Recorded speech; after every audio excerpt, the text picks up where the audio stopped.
Hey there, tech enthusiasts. Welcome back to our channel, where we break down the latest in Microsoft tools to make your digital life easier. Today, we're tackling how to share a SharePoint site in 2025. SharePoint is a powerhouse for collaboration, and with the 2025 updates, sharing has become even more seamless. Whether you're working on team projects, managing documents, or just need to grant access quickly, this guide will get you up to speed in no time.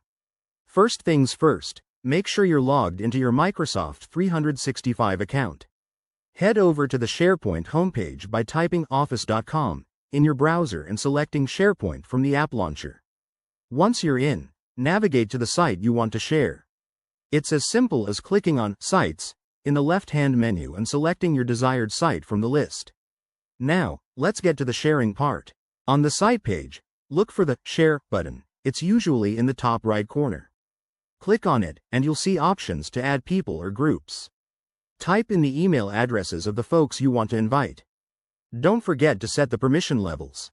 For example, choose Can Edit if they need to make changes, or Can View if it's just for reading.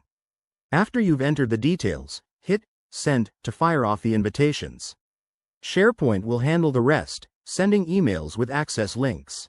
One pro tip: if you're sharing with external users, ensure your organization's settings allow it. Check under Site Settings for external sharing options to avoid any hiccups.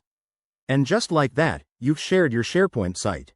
This feature is a game changer for remote teams in 2025, with improved security and real-time collaboration. If you run into any issues, double-check your permissions or reach out to your IT admin. Thanks for watching. If this helped, give it a thumbs up, subscribe for more tech tips, and drop your questions in the comments. Let's keep learning together. See you in the next video.